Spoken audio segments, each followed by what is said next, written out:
잠수함을 단 한 척도 가져본 적 없는 나라가 갑자기 6조 원을 잠수함에 쏟아붓겠다고 나섰습니다. 그런데 그 돈이 향한 곳은 얼마 전 캐나다에서 밀렸던 한화오션이었습니다. 이상하지 않으세요? 왜 하필 방금 패배한 회사일까요? 캐나다에서 한국의 발목을 잡은 건 나토라는 벽이었습니다. 그런데 사우디에선 바로 그 벽이 없다는 게 열쇠가 됩니다. 잠수함 영척의 나라가 왜 지금, 왜 6조를, 왜 한국에 거는지, 그리고 이 6조가 왜 여러분의 일자리와 연결되는지 지금부터 함께 파헤쳐 보겠습니다. 2026년 7월 6일 캐나다 헬리팩스의 해군기지, 카니 총리가 마이크 앞에 섰습니다. 나라 역사상 가장 큰 방산 사업이었어요. 차기 잠수함을 함께 만들 우선 협상 상대로 독일 회사의 이름이 불렸습니다. 한국의 한화오션은 그 자리에서 차순위로 밀려났습니다. 이 소식은 지구 반대편 거제에도 그대로 닿았습니다. 오포주선소에서 20년 넘게 용접봉을 잡아온 노기술자. 새벽 5시, 아직 깜깜한 하늘 아래 통근버스에 몸을 싣는 협력사 직원. 이분들에게 캐나다 잠수함은 결코 남의 나라 뉴스가 아니었죠. 참고로 두 사람은 현장의 여러 목소리를 하나로 모은 일부 각색된 인물입니다. 그리고 다음 날 아침, 국내 헤드라인은 이렇게 찍혔습니다. 한국, 캐나다 잠수함에서 졌다. 사실 이 패배 소식에 많은 분들이 비슷한 생각부터 드셨을 겁니다. 또 선진국들끼리 자기들 편을 밀어준 거 아니냐? 기술도 우리가 앞선다는데 번번이 문턱에서 미끄러지니 억울할 만도 하죠. 저 거제의 노기술자에게도 이번 소식은 또 한 번의 깊은 한숨이었을 겁니다. 그런데 바로 그 다음 날부터 아주 이상한 일이 벌어집니다. 똑같은 회사를 두고 전혀 다른 기사가 쏟아지기 시작했어요. 초대박, 잭팟, 6조. 방금 캐나다에서 고배를 마셨다는 바로 그 회사가 왜 추포를 쏘고 있을까요? 진 회사가 웃습니다. 밀려난 회사에 오히려 돈이 몰립니다. 어느 장단에 맞춰야 할지 뉴스만 봐선 도무지 감이 안 잡히죠. 사연은 이렇습니다. 사우디아라비아가 잠수함 4척, 우리 돈으로 무려 6조 원어치를 한화오션에 맡기려 한다는 소식이었어요. 그것도 건국 이래 잠수함을 단 한 척도 가져본 적 없는 나라가 말이죠. 억울함이 채 가시기도 전에 6조라는 숫자가 날아든 겁니다. 잠수함 한 척은 거제의 조선소와 수많은 협력사를 오래도록 먹여 살리는 일감이거든요. 4척이면 잠시 어두웠던 그 골목에 다시 불이 켜진다는 뜻이기도 했습니다. 한쪽에선 60조짜리 문이 닫혔는데 다른 한쪽에선 6조짜리 문이 열린 거예요. 왜 하필 지금, 왜 하필 방금 진 회사일까요? 한번 생각해 보세요. 사우디는 잠수함을 몰아본 승조원도, 정비할 기지도, 수십 년 쌓인 운용 경험도 없는 나라입니다. 그런 나라가 어느 날 갑자기 6조를 걸겠다고 나선 거예요. 보통은 쉽게 상상하기 힘든 결정이죠. 게다가 세상엔 잠수함 잘 만드는 나라가 여럿입니다. 독일도 있고 프랑스도 버티고 있어요. 그런데 사우디의 눈길은 방금 캐나다에서 미끄러진 한국으로 향했습니다. 도대체 왜였을까요? 이 질문은 잠시 접어두겠습니다. 궁금증은 부풀수록 좋으니까요. 자, 여기서 이 영상을 끝까지 관통할 열쇠 하나를 미리 손에 쥐어드리겠습니다. 바로 문과 열쇠입니다. 나라들이 무기를 사고 파는 시장에는 저마다 문이 하나씩 달려 있어요. 어떤 문은 아주 단단히 잠겨 있습니다. 딱 맞는 열쇠를 쥔 몇몇 나라만 그 안으로 들어갈 수 있죠. 캐나다의 문이 바로 그런 문이었습니다. 한국은 그 문 앞에서 열쇠가 맞지 않아 결국 발길을 돌려야 했어요. 그런데 사우디 쪽 시장은 사정이 전혀 달랐습니다. 문이 다르게 나 있었거든요. 그리고 어떤 나라는 남의 열쇠를 빌려 쓰고 어떤 나라는 그 열쇠를 오랜 세월에 걸쳐 스스로 깎아냅니다. 이 이야기의 끝에서 한국이 그중 어느 쪽이었는지 여러분 눈으로 확인하시게 될 겁니다. 이 문과 열쇠 이야기 부디 머릿속에 담아두세요. 오늘 풀어낼 모든 이야기가 결국 여기서 만납니다. 그 전에 캐나다판이 얼마나 큰 무대였는지부터 짚고 갑시다. 잠수함을 사오는 값만 우리 돈으로 수십조입니다. 여기에 앞으로 30년 동안 운영하고 정비하는 값까지 다 더하면 60조에서 80조 원까지 불어나요. 숫자가 너무 크죠? 숫자로 보면 감이 잘 안 옵니다. 쉽게 말하면요, 웬만한 중견국이 1년 내내 쓰는 국방비를 통째로 잠수함 사업 하나에 쏟아부는 셈이에요. 캐나다 역사상 가장 큰 방산 계약, 이 큰 무대에서 한국이 밀렸으니 겉으로만 보면 분명 뼈아픈 패배가 맞습니다. 그런데 진짜 이상한 대목은 지금부터입니다. 상식적으로 생각하면요, 이렇게 거대한 시장에서 진 회사는 한동안 풀이 죽어 있는 게 정상이잖아요. 그런데 왜 웃을까요? 오늘 우리는 세 개의 왜를 하나씩 따라갈 겁니다. 첫 번째 왜, 진 회사가 왜 축포를 쏘고 있나? 두 번째 왜, 성능은 한국이 앞섰다는데 캐나다는 왜 굳이 독일을 골랐나? 그리고 세 번째 왜, 이 6조가 도대체 왜 여러분의 일자리와 여러분이 내는 세금까지 연결되나? 이 세 개의 문을 지금부터 하나씩 차례로 열어보겠습니다. 가장 먼저 풀 첫 단추는 이겁니다. 진 회사가 웃는 이유를 알려면 한국이 캐나다에서 정확히 어느 지점에서 막혔는지부터 봐야 하거든요.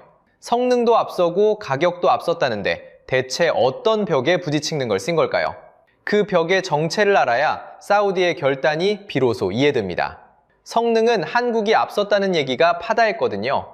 실제로 한국 잠수함은 덩치도 크고 물속에서 미사일을 쏘는 발사관까지 갖춘 물건입니다. 그런데도 캐나다는 독일을 골랐습니다. 도대체 왜일까요? 여기서 이런 말이 나옵니다. 짜인 판이었다. 처음부터 답은 정해져 있었다. 또 선진국 카르텔에 당한 거다. 그 마음 충분히 이해됩니다. 저라도 억울했을 겁니다. 그런데 서류를 하나씩 뜯어보면 얘기가 조금 달라집니다.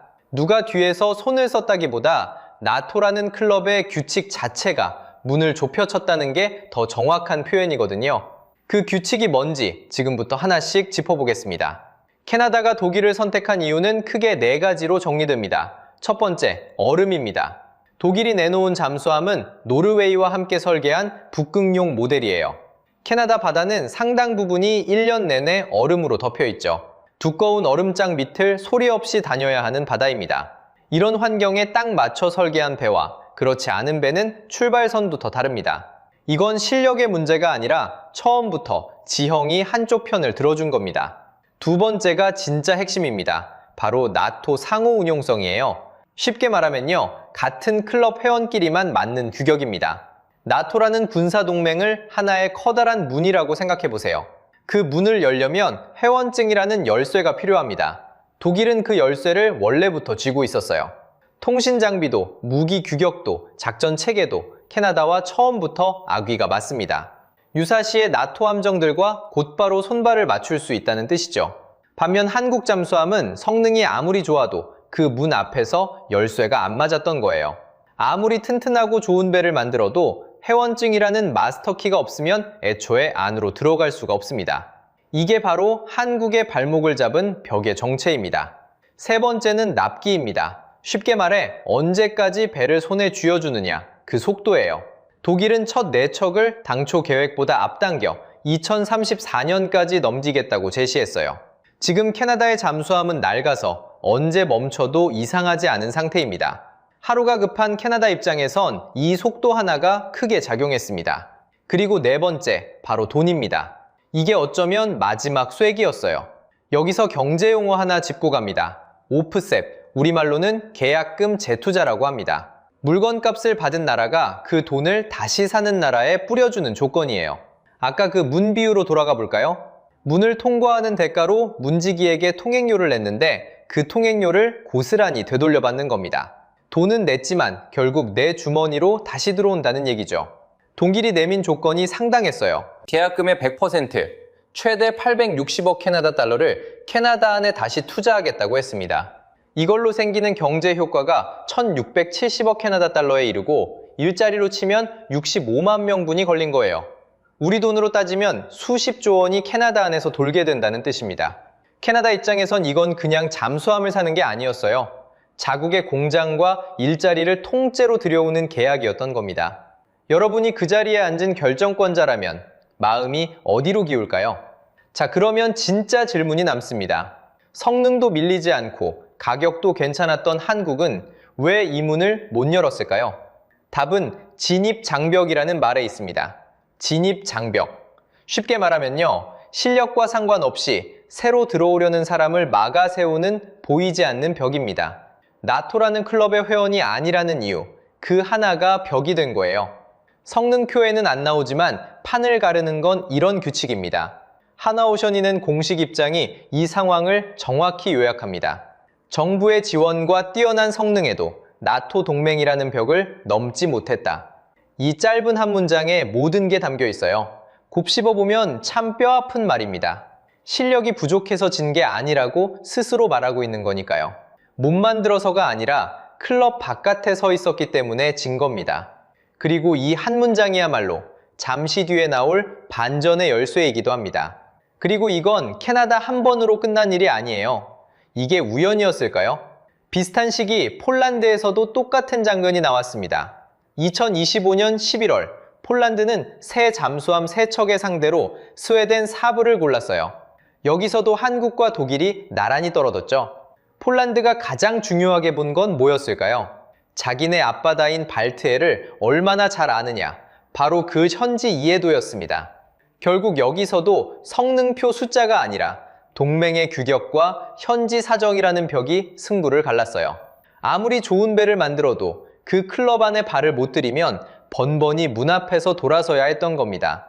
이쯤 되면 패턴이 보이시죠? 억울하시죠? 저도 이 대목이 참 답답합니다. 30년을 갈고 닦은 기술이 회원증 한 장 없다는 이유로 문 앞에서 멈춰선 거니까요. 실력으로 진 게 아니라 자격증이 없어서 시험장에 못 들어간 셈이잖아요. 그런데 말입니다. 여기서 생각을 한번 뒤집어 볼까요? 만약 문을 여는 열쇠가 문제였다면, 애초에 그 문 자체가 없는 곳이라면 어떻게 될까요? 나토라는 잠긴 문이 아예 없는 시장, 회원증을 아무도 요구하지 않는 바다 말입니다. 그런 곳이라면 한국은 오직 실력만으로 정면 승부를 걸 수 있겠죠? 믿기 어려우시겠지만 캐나다에서 한국의 발목을 잡았던 바로 그 벽이 다른 무대에서는 한국에게 활짝 열린 기회의 문으로 바뀝니다. 자, 지금부터가 이 영상의 진짜 하이라이트입니다. 앞에서 우리는 두 가지 질문을 던졌습니다. 왜 진 회사가 웃고 있나? 그리고 성능이 앞선 한국이 캐나다에선 왜 밀렸나? 이제 그 두 개의 답이 한꺼번에 나옵니다. 캐나다에서 한국의 발목을 잡은 건 나토라는 문이었죠. 그 문을 여는 열쇠는 독일만 쥐고 있었습니다. 그런데 여기서 진짜 소름 돋는 반전이 시작됩니다. 그 문이 아예 처음부터 없는 시장이 있습니다. 바로 사우디아라비아예요. 사우디는 건국 이래 잠수함을 단 한 척도 가져본 적이 없습니다. 0척입니다. 그 넓은 바다를 두고도 물속을 지킬 배가 한 대도 없었던 거죠. 상식적으로 생각하면 배 한 척 없던 나라가 갑자기 큰 돈을 쓸 리가 없습니다. 그런데 이 나라가 지금 6조 원을 잠수함에 쏟겠다고 나섰어요. 정확히는 3,000톤급 잠수함 4척입니다. 참고로 최대 6척까지 거론은 되는데 지금 가장 구체적인 숫자는 4척에 6조라는 겁니다. 이 6조가 얼마나 큰 돈인지 감이 잘 안 오시죠? 사우디엔 해군을 통째로 키우는 큰 계획이 있습니다. 함정에 코르벳함까지 다 합친 이 장바구니 전체가 200억 달러, 우리 돈으로 26조가 넘어요. 잠수함은 그 장바구니 안에서 새로 열린 6조짜리 칸인 셈입니다. 0척이던 나라가 단번에 이만한 시장을 여는 겁니다. 도대체 왜 하필 지금일까요? 이유는 4가지로 압축됩니다. 첫째, 홍해 항로가 불안합니다. 바로 영나라 예멘의 내전이 바다까지 번졌거든요. 둘째, 후티 반군이 수중 드론으로 배를 노립니다. 물밑에서 오는 공격은 물밑에서 막아야 합니다. 셋째, 라이벌 이란이 잠수함 전력을 무섭게 키우고 있어요. 넷째가 핵심입니다. 비전 2030이라는 국가 계획이죠. 사우디는 2030년까지 무기의 절반 이상을 자기 땅에서 만들겠다고 선언했습니다. 그래서 사우디의 요구가 딱 3가지로 정리됩니다. 하나, 기술을 통째로 넘겨달라.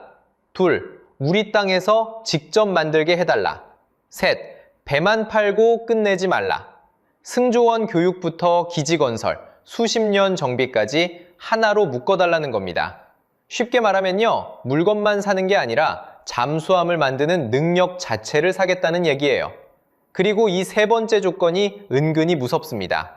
한번 이 나라 잠수함을 들이면 30년, 40년을 그 회사 손에 정비를 맡겨야 하거든요. 한번 정하면 갈아타기가 정말 어려운 관계죠. 그래서 파는 쪽 입장에선 6조짜리 계약 하나가 수십 년 단골로 이어지는 겁니다. 사우디가 신중할 수밖에 없는 이유고 동시에 한국이 이걸 그토록 원하는 이유이기도 하죠. 자, 여기서 핵심입니다. 이 까다로운 세 가지를 다 맞춰줄 나라가 어디일까요? 여기서 캐나다와 결정적으로 갈립니다. 사우디는 나토 회원국이 아니거든요. 그래서 캐나다에서 한국의 발목을 잡았던 그 나토 회원증, 여기선 아무 쓸모가 없습니다. 앞에서 캐나다의 문은 잠겨 있고 그 열쇠는 독일만 가졌다고 했죠. 그런데 쉽게 말하면요, 캐나다의 그 잠긴 문이 사우디엔 처음부터 없는 겁니다. 여긴 벽이 아니라 활짝 열린 광장이에요. 열쇠가 없어도 그냥 걸어 들어가면 됩니다. 캐나다에서 독이었던 조건이 여기선 아무것도 아닌 게 되는 거죠. 문이 열려 있으니 이제부터는 순수한 실력 싸움입니다. 한국은 성능이 있습니다. 장보고 3이라는 큰 덩치의 잠수함에 물속에서 미사일을 수직으로 쏘는 발사관까지 얹었죠. 가격은 합리적이고 납기는 정확합니다. 무엇보다 기술을 넘겨주겠다는 의지가 확실해요. 사우디가 원하는 세 가지에 거의 그대로 들어맞습니다. 그럼 여기서 이런 생각 드시죠? 값싸고 기술도 잘 주는 중국은 왜 안 되나? 맞습니다. 중국은 기술 이전에 훨씬 더 관대하거든요. 그런데 문제는 슐레입니다. 태국이 중국산 잠수함을 샀는데 독일제 엔진을 못 구하면서 배가 아직도 재구시를 못하고 있어요. 값이 싸도 물에서 못 뜨는 배는 아무 소용이 없습니다. 6조를 걸어야 하는 사우디가 이런 도박까지 하긴 어렵겠죠. 물론 한화오션만 뛰는 건 아닙니다. 사우디를 놓고 지금 3파전이 벌어지고 있어요. 캐나다에서 이긴 독일 TKMS, 프랑스 나발그룹, 그리고 한화오션. 재밌는 건 캐나다에서 맞붙었던 한국과 독일의 라이벌전이 사우디에서 2라운드로 다시 붙는다는 겁니다. 그리고 한국은 이미 움직이고 있었습니다. 2026년 2월 사우디 수도 리야드에서 열린 방산 전시회. 한화오션이 국내 협력사 11곳과 손잡고 중동에 함께 나가기로 약속했습니다. 이른바 K잠수연합군이죠. 이 자리에 갓 만든 최신 잠수함 장영실함까지 끌고 나왔습니다. 말로만 팔러 온 게 아니라 실물을 리야드 한복판에 가져다 놓은 겁니다. 여기까지 오면 첫 두 질문의 답이 선명해집니다. 진 회사가 왜 웃었을까요? 캐나다에서 한국을 막았던 그 벽이 사우디엔 아예 없었기 때문입니다. 나토 밖의 거대한 시장이 통째로 열린 거죠. 그러니 캐나다에서 흘린 6조는 사우디에서 다시 주우면 되는 겁니다. 단, 한 가지는 미리 기억해 두세요. 사우디라는 나라의 지갑은 사실상 기름 하나에 달려 있습니다. 경제학에선 이걸 단일 수입원 의존이라고 부르는데요. 쉽게 말하면요, 벌이가 딱 하나뿐인 집인 겁니다. 유가가 크게 흔들리면 이 6조 계약도 함께 흔들릴 수 있어요. 그래서 이건 다 따놓은 밥상이 절대 아닙니다. 이 위험 얘긴 뒤에서 제대로 다시 하겠습니다. 그런데 여기서 이상하죠? 사우디는 대체 뭘 믿고 검증도 안 된 한국에 6조를 걸었을까요? 잠수함을 수출해 본 적도 없어 보이는 나라를 말이죠. 바로 여기에 한국이 지난 30년간 조용히 갈고 닦아온 진짜 무기가 숨어 있습니다. 영척의 나라가 6조를 걸려면 파는 쪽이 진짜라는 증거가 있어야 합니다. 한국은 그 증거를 종이 카탈로그가 아니라 실물로 내밀었습니다. 그런데 이 실력은 하루아침에 생긴 게 아니에요. 34년을 거슬러 올라가야 합니다.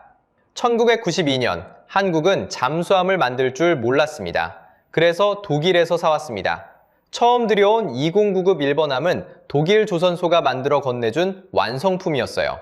잠수함 강국들이 보기에 한국은 그저 물건을 사가는 손님, 뒷줄에선 후발주자였습니다. 그때 우리가 한 일은 단순했어요. 뜯어봤습니다. 남이 깎아놓은 열쇠를 손에 쥐고 이 홈이 왜 여기 파였는지, 이 굴곡이 무슨 역할을 하는지 하나하나 뜯어보며 배운 겁니다. 부끄러운 일이 아니었습니다. 세계 최고의 열쇠를 손에 쥐고 그 이치를 통째로 훔쳐배운 시간이었으니까요. 여기서 멈췄다면 우리는 지금도 잠수함을 사오는 나라였을 겁니다. 그런데 한국은 그 열쇠를 스스로 깎기 시작했습니다. 209급 9척, 그리고 성능을 끌어올린 214급 9척, 20회 가까이 18척을 직접 만들며 손끝에 기술을 새겼습니다. 설계도만 있다고 되는 게 아니거든요. 수천 개 부품을 물 셀 틈 없이 맞추는 감각, 이건 만들어 본 사람만 압니다. 그리고 2011년 사건이 벌어집니다. 인도네시아가 잠수함 3척을 발주하는데 그 자리에 러시아가 있었고 프랑스가 있었고 독일이 있었습니다. 잠수함을 우리에게 처음 팔았던 바로 그 독일이요. 그런데 인도네시아가 고른 건 한국이었습니다. 11억 달러, 우리 돈으로 1조가 넘는 계약을 한국이 가져갔습니다. 왜 후발주자 한국이었을까요? 성능은 강국들에 밀리지 않으면서 값은 더 합리적이었고 약속한 날짜에 정확히 배를 넘겨줬거든요. 성능과 가격과 납기, 이 세 가지는 지금까지도 한국 잠수함의 세 가지 무기로 남아 있습니다. 자, 여기서 핵심입니다. 이걸 경제학에서는 레퍼런스 효과라고 부릅니다. 쉽게 말하면요, 한 번 팔면 다음이 쉬워진다는 겁니다. 실적 그 자체가 가장 강력한 광고가 되는 거죠. 사오던 나라가, 뜯어보던 나라가 이제 파는 나라가 된 겁니다. 도입국에서 수출국으로 넘어가는데 딱 20해가 걸렸습니다. 여기서 끝이 아니에요. 한국은 이제 남의 열쇠를 베끼는 단계마저 넘어섰습니다. 장보고삼, 설계도 첫 줄부터 마지막 용접까지 오롯이 우리 손으로 그려내고 붙여낸 독자 잠수함입니다. 남의 도면을 받아 만든 게 아닙니다. 우리가 백지 위에 직접 그린 배예요. 34년 전 남의 것을 사서 뜯어보던 나라가 이제 세상에 없던 자기만의 열쇠를 직접 깎아내는 나라가 된 겁니다. 그런데 사우디 입장에서 한번 생각해 보세요. 실적이 있다는 것과 그 실물이 지금 이 순간 멀쩡히 바다를 누빈다는 건 다른 얘기입니다. 종이 위 잠수함은 누구나 그릴 수 있거든요. 한국은 그 의심에 답을 내놨습니다. 2026년 3월 25일 도산 안창호함이 진해를 떠났습니다. 괌과 하와이를 지나 5월 23일 캐나다 서부에 닿았습니다. 약 14,000km. 한국 잠수함이 태평양을 통째로 건넌 건 이번이 처음이었습니다. 카탈로그를 지구 반대편까지 몰고 간 거예요. 이게 무슨 뜻인지 아세요? 그냥 멀리서 보여준 게 아닙니다. 하와이에 들렀을 때 캐나다 해군 승조원 2명이 이 잠수함에 직접 올라탔습니다. 마지막 구간을 함께 항해하며 성능과 정비, 전투체계를 자기 눈으로 확인한 겁니다. 그리고 이 배는 캐나다 일정을 마친 뒤 곧이어 환태평양 훈련 림팩에 참가해 여러 나라 해군과 실제 작전처럼 나란히 움직이며 실전 운용 능력까지 눈앞에서 증명했습니다. 상상해보세요. 사겠다는 나라의 군인이 팔겠다는 나라의 잠수함에 올라타 함께 대양을 건넜습니다. 이건 카탈로그가 아니에요. 시운전 영상도 아닙니다. 실차를 끌고 와 조수석에 태우고 열쇠를 직접 손에 쥐어준 겁니다. 자동차 한 대를 살 때도 시승은 해보고 사잖아요.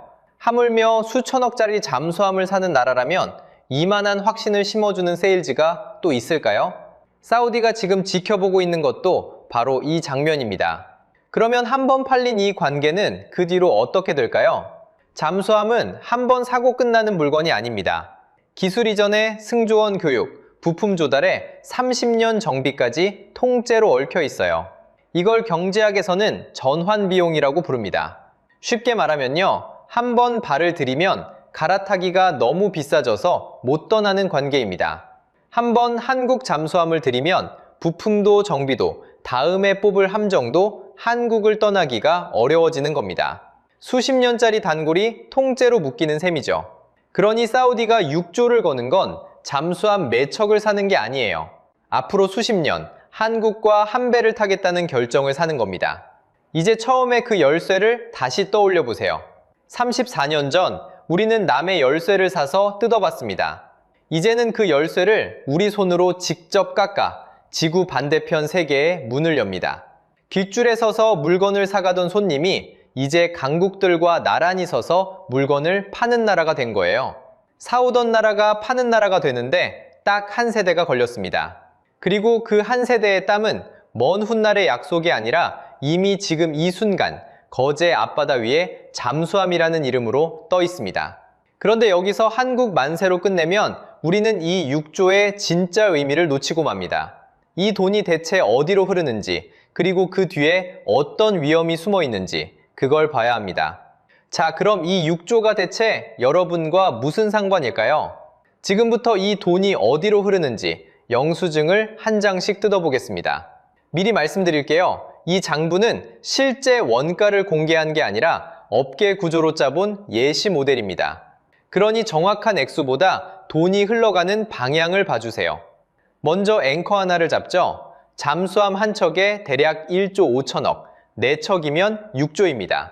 첫 번째 영수증은 하나오션의 매출로 찍히죠. 그런데 잠수함은 회사 하나가 혼자 만드는 물건이 아닙니다. 두 번째 영수증이 진짜입니다. 지난 2월 리야드에서 하나오션과 손잡은 국내 협력사가 11곳이었죠. 이른바 K잠수연합군입니다. 엔진도, 전투체계도, 물속을 듣는 음탐기도, 배관 하나까지 이 11곳으로 돈이 갈라집니다. 이런 회사 대부분이 우리 이웃의 중소기업이에요. 세 번째 영수증은 사람입니다. 거제와 경남의 조선소에 일감이 꽂히면 용접공도, 설계 엔지니어도, 새벽 통근버스 기사도 월급을 받습니다. 그 돈으로 동네 식당에서 밥을 사 먹고 아이들 학원비를 보태죠. 물론 그 월급에서 소득세가 떼이고 회사는 법인세를 냅니다. 이게 네 번째 영수증이에요. 그리고 그 세금이 다시 지역의 학교와 도로로 여러분이 쓰는 공공서비스로 돌아옵니다. 방산 수출 하나가 이렇게 여러 번 지갑을 옮겨 다니는 걸 경제학에서는 승수 효과라고 부르죠. 쉽게 말하면요, 6조가 한 번 쓰이고 사라지는 게 아니라 여러 번 되돌면서 몸집을 불린다는 얘기입니다. 멀리 갈 것도 없어요. 2022년 우리는 아랍에미리트에 약 4조 원짜리 방공 미사일을 팔았습니다. 그때도 그 돈은 여러 방산업체와 그 직원들 통장으로 갈라졌죠. 이번 잠수함도 똑같은 길을 밟습니다. 다섯 번째 영수증은 시간입니다. 잠수함은 팔고 끝나는 물건이 아니거든요. 기술을 넘기고 현지에서 같이 만들고 30년, 40년을 함께 정비합니다. 그러니 6조는 계약서에 적힌 시작가일 뿐이에요. 진짜 청구서는 수십 년에 걸쳐 조금씩 더 두꺼워집니다. 그래서 잠수함 수출은 한 번의 대박이 아니라 몇십 년을 이어가는 긴 단골 계약에 가깝습니다. 자, 이제 여러분이 직접 암산해 보세요. 6조를 벌어서 남는 게 뭘까요? 종이 계약서 한 장이 아닙니다. 거제 앞바다의 수천 개 일자리이고 여러분 자녀가 지원해 볼 일자리이기도 합니다. 6조를 벌어서 남는 건 결국 사람입니다. 그래서 이건 남의 회사 얘기가 아니에요. 여러분이 낸 세금이 어디로 돌아오는지, 여러분 자녀가 몇 년 뒤 어떤 일자리를 두드리게 될지 바로 그 문제에 닿아 있는 얘기입니다. 그런데 이게 사우디 하나로 끝이 아닙니다. 문 하나가 열리자 그 뒤로 문들이 줄지어 서 있어요. 사우디는 첫 번째 문일 뿐입니다. 그리스가 낡은 잠수함을 갈아치우려 조단위 사업을 만지고 있습니다. 1000km 넘게 날아가는 미사일까지 달 수 있는 배를 원한다고 하죠. 필리핀은 생애 첫 잠수함 2척에 2조 3천억을 잡아뒀죠. 여기에도 한화오션이 유럽 업체들과 나란히 이름을 올려놓았습니다. 페루에선 HD 현대가 국영조선소와 손잡고 승조원 25명이면 굴러가는 알뜰한 중소형 잠수함을 함께 개발하기로 지난해 말 협약을 맺었습니다. 이게 채택되면 남미로 가는 문이 또 하나 열리는 셈이죠. 폴란드는 아쉽게 놓쳤지만 그 자리에서 교훈까지 챙겼습니다. 수면 위에선 HD 현대의 신형 호위함이 잠수함과 나란히 따라붙고요. 6,500톤에 한 번 나가면 45일을 버티는 큰 배입니다. 물속 잠수함과 물 위 호위함을 묶어서 같이 팔겠다는 그림이죠.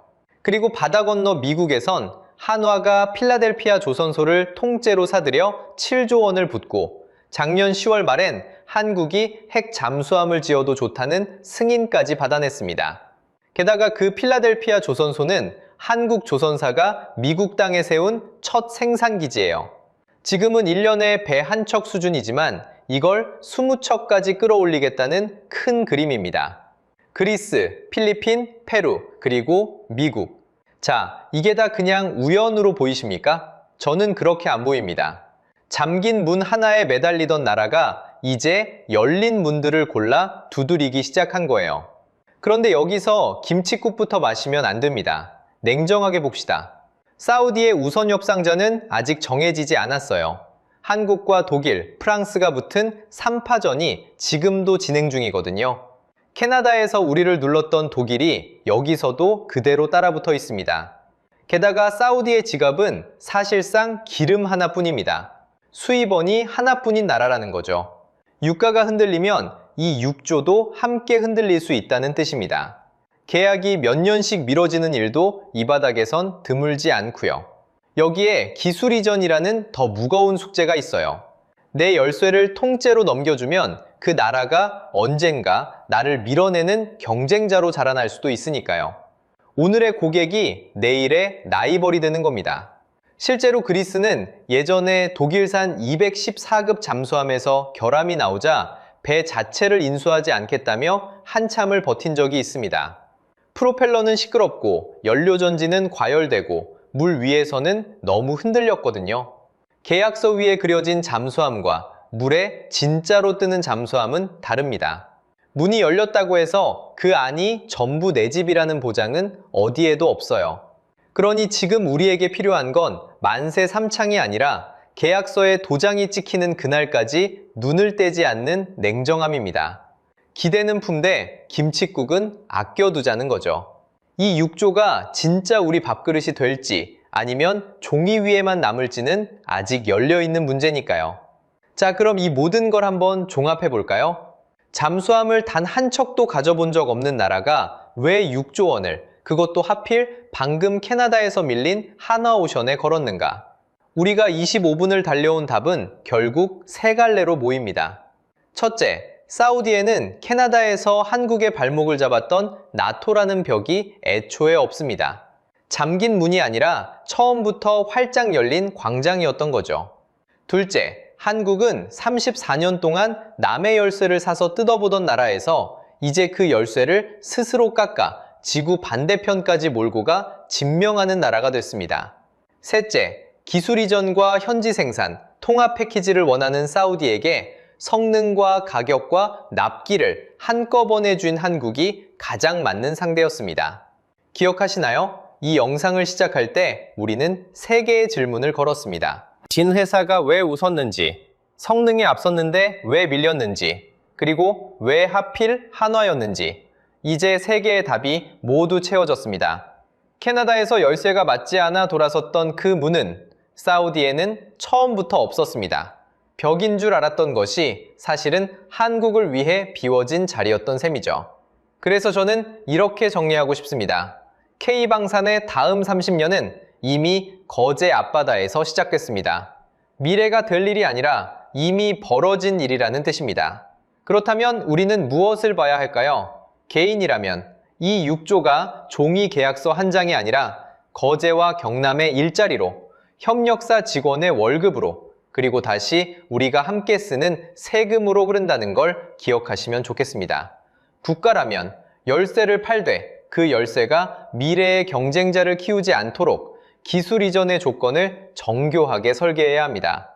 파는 순간의 6조보다 30년 뒤에 누가 그 문을 다시 여느냐가 훨씬 더 중요하니까요.